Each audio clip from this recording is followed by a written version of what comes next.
Hello there, and welcome to the Time Film Podcast, where we talk film, TV, games, and all that jazz. Let us know tomorrow. This week, we're talking about Glass Onion and Knives Out Mystery. My name is Tom, and as always, I'm joined by my co-host John. How are you this Hello, week? hello. I am very excited to talk about Glass Onion as I've anticipated this film for quite a while. The last time we talked about Knives Out, I was just so excited to watch Glass Onion and cannot wait to talk about it. And I'm feeling great. And this week there was Spotify Wrapped, that event that Absolutely, happened. absolutely. It's the most exciting part of Of the year. the year. It's like forget Halloween, forget Christmas, Spotify Wrapped. That is the best time. You Yes, don't want to we're. know how many minutes uh, Tom spent. You don't want to know. I have 105,000 minutes listening to Spotify this year. That's How cool. that makes me more than 99% of people in the That UK. that is How? amazing. How did I do? Um, What? Meanwhile, I'm just over here, just like with 40,000 minutes. Which is It's like normal. Like that's that's that's normal. absolutely fine. Yeah, that is like How many 91%. how many minutes in a day? Well, I know how many minutes are there in a year. It's like 525,600 minutes. How do you know that? Oh, that's from Rent. Is it Yeah, because it's from it's a Rent? song. Yes, It's it's a a bloody song. My it's a sister blood can't it's stop singing. Yeah, yeah, yeah. how minutes are in a day? Okay, apparently there's 14,000 minutes in a day. No, there's Okay. not. There's 24,000 minutes in a day. So based on that logic, you listen to just under 2 whole days worth of music. I listen to just over 4 whole days of music. Wow. Anyway, Glass Onion. Oh, Glass Onion. Sorry, we got caught up with the Wonder we Spotify Wrapped because absolutely already half the people listening have tuned out. they were like, "Why they haven't talked about Glass Onion Yeah, yet?" well, Sorry. I, Right, I I let's get clicked into on it. this because yeah, okay, go. Oh, Tag briefly explain the plot for those who don't know. right. So, tech billionaire Miles Ron invites his friends for a getaway on his private Greek island. When someone turns up dead, Detective Benoit Blanc is on the case. I can't say his name right, man. I'm so Benoit sorry. Blanc. Benoit Blanc is on Benoit the what case. Benoit It's Did I okay, say it you got wrong? this. Yes. Yes, you got this. Don't worry. So yeah, Knives Out. I keep on calling it Knives Out. Glass Onion, a Knives Out mystery. Full spoilers ahead if you haven't Yes. seen it. It was only out in cinemas for 1 week. Which is a Criminally, shame. a Netflix, big I'm looking at shame. you. Yeah, Netflix. Apparently, some cinema owners even asked Netflix to keep it in longer, and Netflix declined. And apparently, now they're considering bringing it back in theaters after it's out on Netflix. So I don't know. I mean, this film could have made so much money, but here we are. So yeah, full spoilers ahead if you haven't seen it. I know that it's not. If you've missed it at the cinema now, you got to wait like a month or so. I don't know. Happy December, by the way. And yeah, what did you think of Glass Onion? It just exceeded my expectations again. I thought it was just gonna be something different about it because it looked like a perfect whodunit, like from the trailers. You're like, oh, Mm, okay, this is gonna be something different because we didn't see who's gonna be killed or like when trailers show like a fake, not like a fake death, but there's like a death. It's like, oh mm. my god, he's been killed. He's oh no, we gotta find out who did it. But then in the trailer for Glass Onion, it is quite mysterious. You don't know what is exactly going on, and that's what trailers do. It's exciting. And then in this film, I was like, okay, this is really cool, and there was some really cool narrative twists, and it was like, yes, this is definitely Rian Johnson at its best. This is where he's showing us these details and what makes a story. And what I'm very surprised about this is that it was a very good comedy. Like it was Yes. very funny. It was very funny. It was funnier than the first one. Whereas the first one was more kind of serious, but in this one, it was just so much funnier because the cast. The cast. These two films have amazing casts. Absolutely, absolutely. I mean, I think that immediately you have to be prepared for the fact that this film, it's not really like the first film at all. I was immediately kind of taken back by how different it is aesthetically, tonally. The vibes of the first film are very like autumn vibes, winter vibes, cottage core kind of. But this one is more summery and more kind of hot and humid. And I think that the direction of this one plays with it a whole lot more. And as you say, they structure it very differently than the first one. The first one twists the whodunit genre by following Marta, and you already think that you know who's done it from the beginning, and they twist that a little bit. But this one has such a fantastic central twist, which really reevaluates the entire narrative in the best possible way. Yeah, that was so unexpected because we're with these characters, and then there was this narrative twist, which we'll get into. And in the cinema, we're like, oh, right. So then it just completely changes the story, which I really like. Like when stories that you think that's going to happen, but then it just completely flipped the script. Like it's just like, oh, okay, we didn't know we were going to go that way.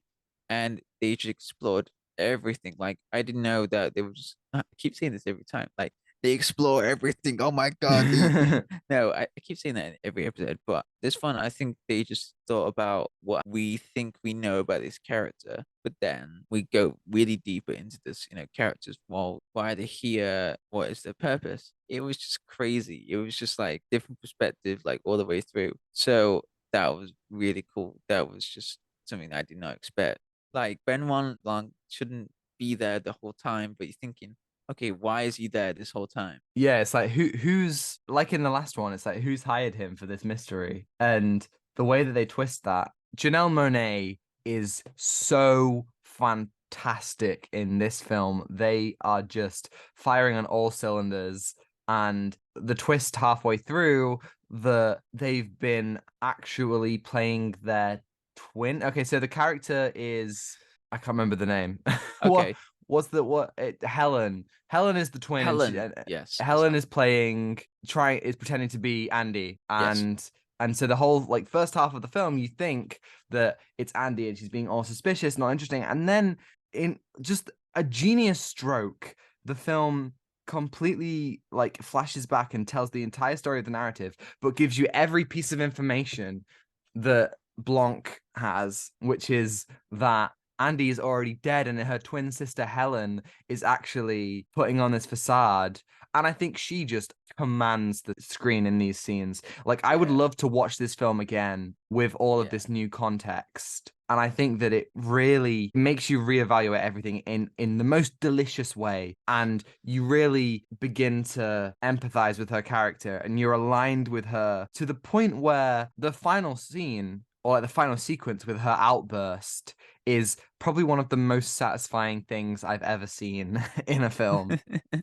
Yeah, there was another bit that I really liked in that outburst. That was just like that emotion that she was just like, I can't believe this all happened because of this idiot. And Mm. then Edward Norton's character, Miles, there's like no smart moves or like any plans or motivation. There are motivations, but with Miles, he has no thinking. He's just dumb. Like when Yeah. Ben one, oh my God, when Ben one like finds out, it's like, oh, you stupid. And then it was like, it was so funny because the whole audience in the cinema, they were just laughing so much. It was just ecstatic. Every time Daniel Craig was just saying something, it was just great. But then with that scene, it was like, oh, Just it's so good the way that yeah, they all throughout he has these small things that he's getting wrong. He's getting the odd word wrong here and there until you get to that bit at the end when when Benoit's like, he's an idiot. And it's genuinely just the funniest thing. it is the I funniest think thing. that, yeah, like I've always been a little bit underwhelmed with the whole like reveal of Chris Evans being the murderer in the first movie. Yeah, But yeah. I think, and not to knock that movie at all. I mean, we did an episode on it a couple of weeks ago. You can listen to that if you're interested. And I absolutely adore that film. But I think this one takes it to the next level, and it makes everything.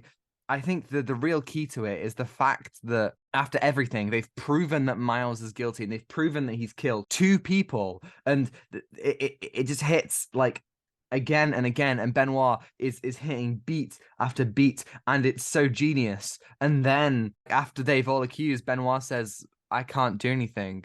Like this has to go through the courts and the justice system. And with no solid evidence, everything's stacked against us. And genuinely, it's really like depressing.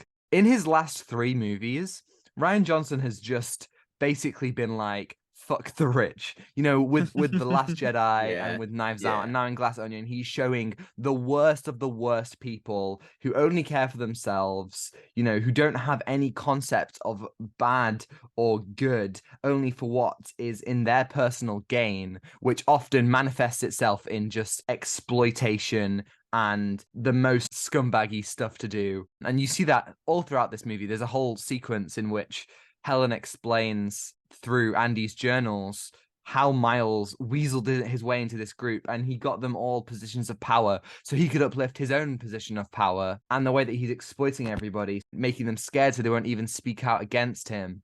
He's giving them like all different scapegoats.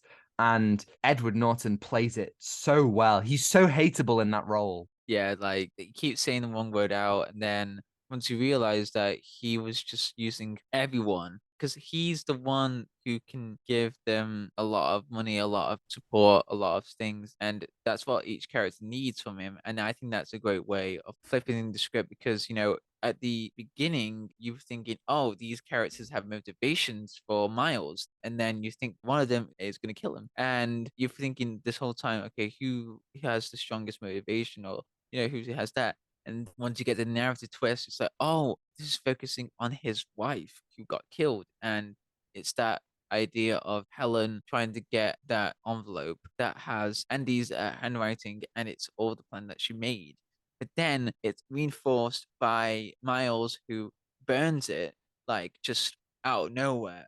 And that just represents his character because he just gets through things easily and he just takes credit and just takes power just that quickly. And it kind of represents those characters like, oh, I could leave, but then I need your money, your wealth. And the most genius way that Rian Johnson thought about, like there's nothing Helen can do, but it's a clear tech that Miles has that is reflected all the way throughout the film because it's powered in this Greek island and it represents like the idea that this tech could work. Like he's very arrogant. He's very like, yes, this could work.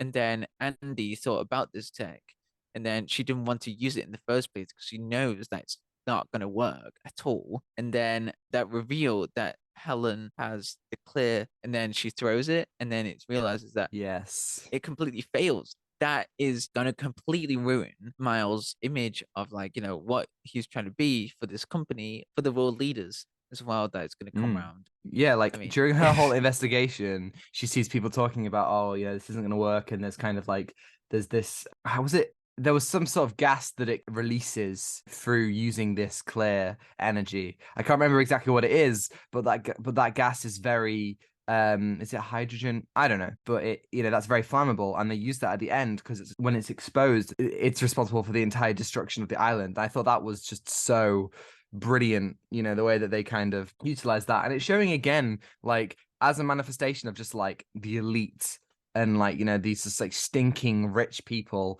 Miles has no consideration at all for anyone other than himself. And, you can see that, people who are causing him problems, he will literally go to the extent of murdering them.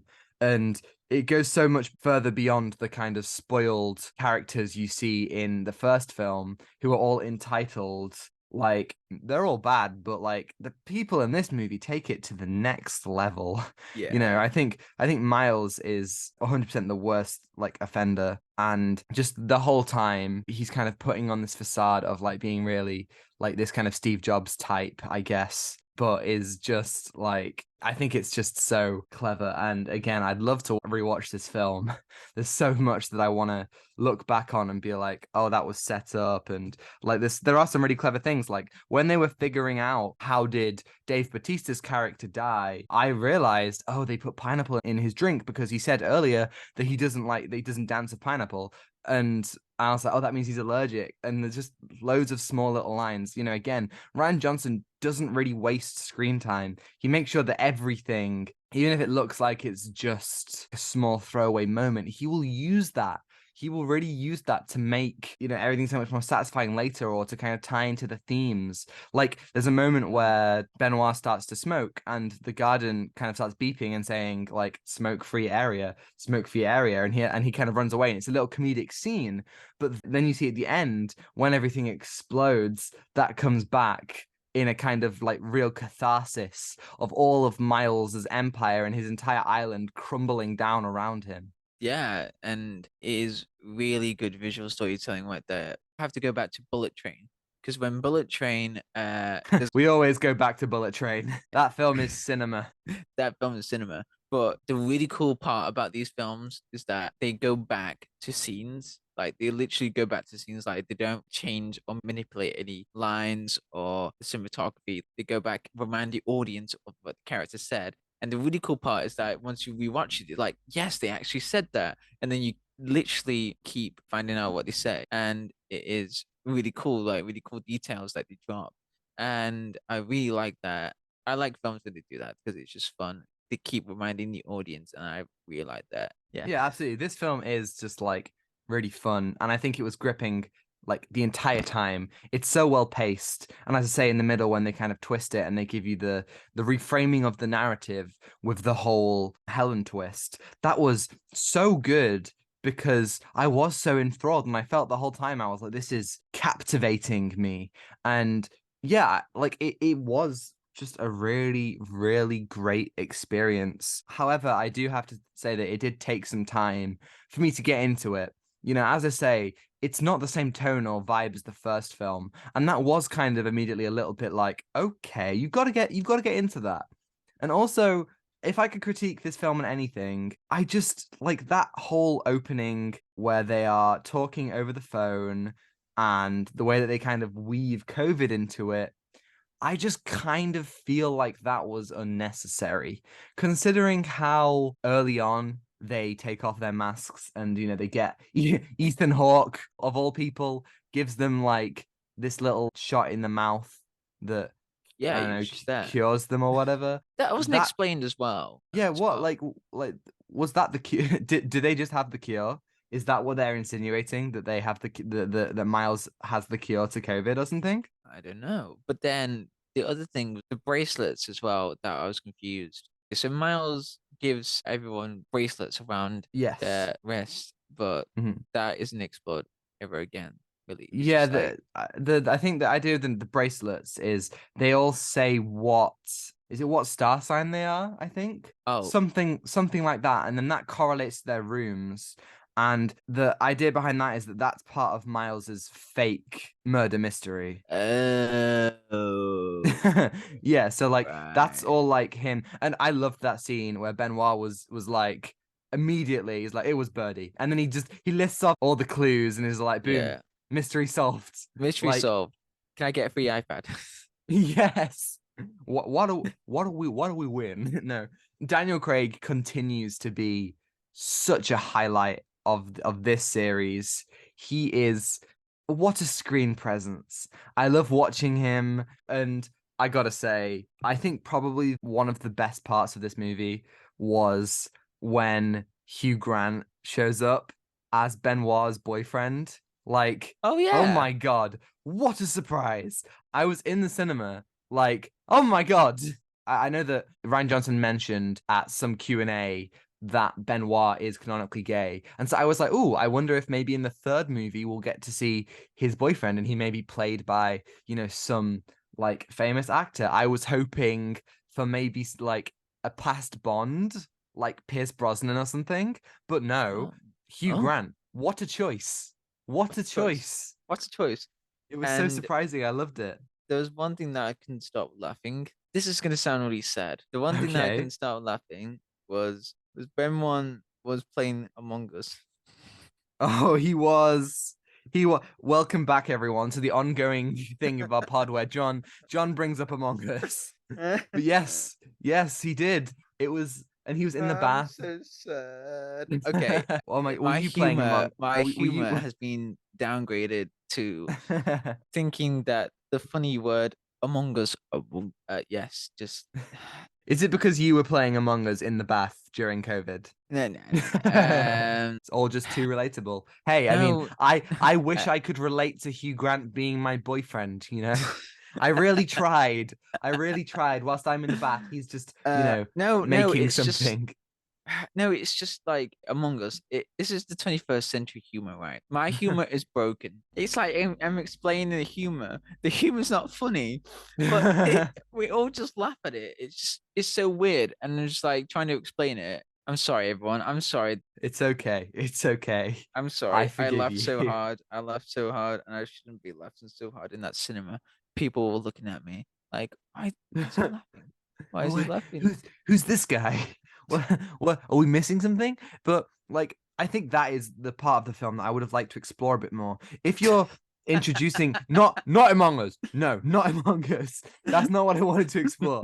I would like to explore the COVID thread. If you're Right. introducing this as a Good. thing, and if you're Good. introducing Good. the fact that everybody's alone and that they finally have a chance to be with other people, I would possibly like to explore that idea of, like losing yourself in lockdown. There are certain times when Benoit's like, how did I miss this? It was so obvious. It was so stupid. How did I miss that? And, perhaps that is something that they could expand upon. I don't know. But it's a small thing. I would say this film was better than the original. Like, where do you think Oh it yeah. Oh stands? yeah. Yeah. Miles. How did that happen? Honestly, I don't I know. I knew it was going to be good because I like Rian Johnson. I've seen all but one of his movies, and I just think he's fantastic. He's never missed a beat for me.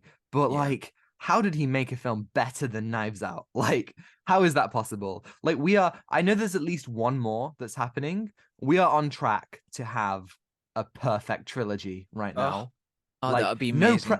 no pressure, Ryan, but don't fuck it up. Like, this No, is don't, like, please. honestly, like, I'm so astounded by how good this movie was. And there are so many standout sequences with the editing and the way that it was shot. Uh, Like when all the uh, lights go off and uh, everything is yeah. building to the fact that the lights are about to go off. And Miles says, oh my God, I scheduled the lights to go off at 10 and they all shut down. Absolute perfection. And that whole sequence in the dark, perfection. It was just Perfection. so Yes. so Cinema. like it was cinema. It was so like exhilarating and tense to watch. And there are so many like needle drops and so many bits of music that I thought worked so well. And of course, the Mona Lisa. Ah, yes. That was cinema. Like slow motion, everything's burned apart from the Mona Lisa. And you see Helen and Miles running towards the Mona Lisa. Throughout the film, the Mona Lisa's protection keeps shutting and opening because of the noise, and it just keeps getting reinforced. But then in this scene, the Mona Lisa, everything's just slow motion, and you just realize, oh my God, Helen's about to burn the Mona Lisa. That sounds out of Yeah. context. That No, Helen's I about to mean, burn the Mona Lisa. Yeah. I literally said, I was just like, oh my God, she's gonna mess, she's gonna fuck up the Mona Lisa. Oh God. But there's so many beautiful moments where they use the Mona Lisa to rack up the tension. They'll be arguing, and when their voices hit like a certain amount, the glass that protects the Mona Lisa will shut and it will slam. And then it will slam again, and the slamming will become frequent, and it's like a ticking in your mind. And it's not only is it racking up the tension, but it's reminding you the Mona Lisa is there up until that amazing moment at the end when the entire place is destroyed.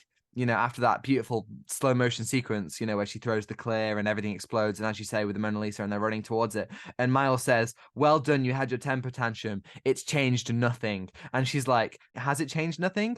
Because your idea of clean renewable energy has just blown up your entire island, including the most famous painting in the world." And then just that moment, everybody else says, I think I did see him burn that letter. Oh yeah, I think I did see him leave Andy's house. And it's like, these people are still assholes because they didn't say that from the beginning. Yeah. Because, all they really care about is their own reputations and their own brands and careers.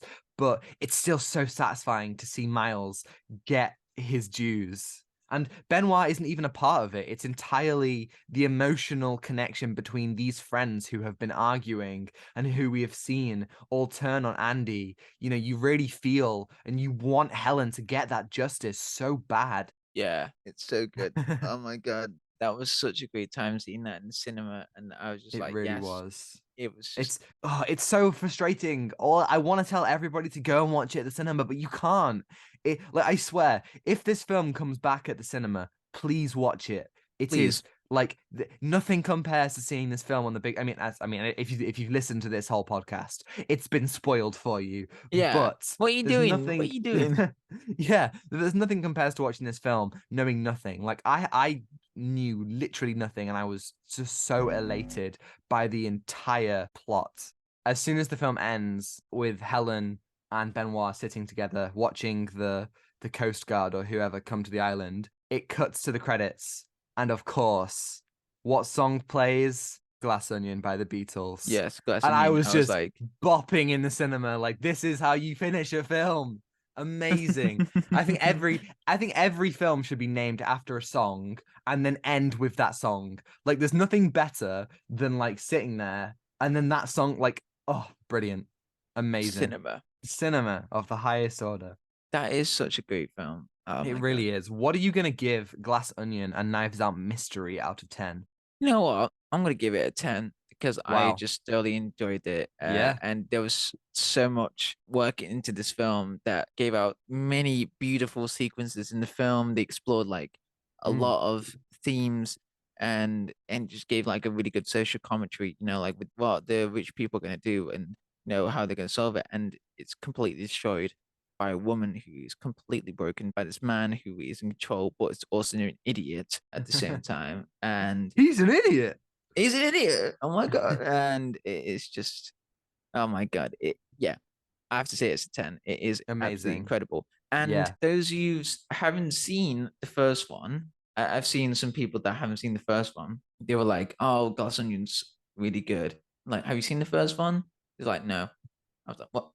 What? Yeah, you don't need to see the first one to understand the second. Yeah, true, But true. but the step up in quality in the storytelling is so Exactly. evident, is so satisfying if you've watched the first film. So, I do think that contributes. I'm gonna go 9 out of 10. I agree with you completely. I loved it so much. Just that first act did kind of throw me off. I really hope that the third movie continues to be amazing and we get one of those trilogies that we look back on as a through and through masterpiece. Yes. Oh my God. The film's just so good. If it comes back to the cinema, you watch it. Yes, Yes. absolutely. Thank you Yes. everybody for listening. If you're listening on YouTube and you liked it, you can subscribe if you want to see more and like if you enjoyed it. And on Spotify, you can follow and give us a 5-star review if you think we're worthy. Next week, we're going to be doing Guillermo del Toro's Pinocchio. We Oh are my God. returning to the world of Pinocchio after doing the 1940 and 2022 Disney versions. Oh And God. hopefully this will be an actual good one. So we Yes. shall Please. see. Please, please. And you can send us an email with your thoughts. Tell us your thoughts on Glass Onion. Ask us any questions or just comment on anything and we'll answer them right here on the podcast if you email us at oustimefilmpod@gmail.com. And you can also follow us on Twitter and Instagram. And we only have a minute left of this Zoom call. So take us Oh, out, John. uh, Whoa. thank you for listening. If you liked Glass Onion, tell us about what you didn't like and what you liked. The hourly ding dong noise. The hourly gong. Dong. You can make that they released that. You can make that your like alarm. What? Yeah. No, they didn't. Did Yeah, they? they did. Yeah. They didn't. They didn't. Absolutely, they did. I can't. I don't think you. I, I don't know if you're trolling or not. Okay, never mind. Never mind. Let's No, not get into I that. I have been told by a friend who I trust that it's available. So I haven't looked myself, but I'm pretty sure it is. I'm trusting you. Right. Thank you. That means a lot.